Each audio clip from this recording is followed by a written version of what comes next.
A paz do Senhor, queridos, graças a Deus, por mais uma segunda-feira, dia 1º de dezembro.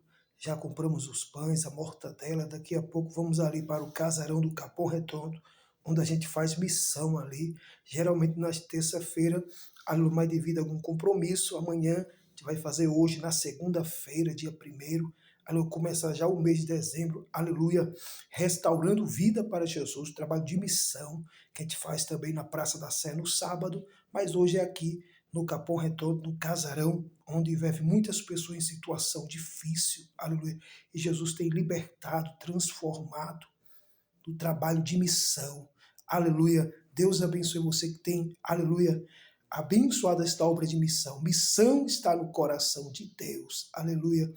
Glória, ali a gente prega, aleluia, anunciamos o evangelho e levamos pão, suco para as pessoas que moram na rua.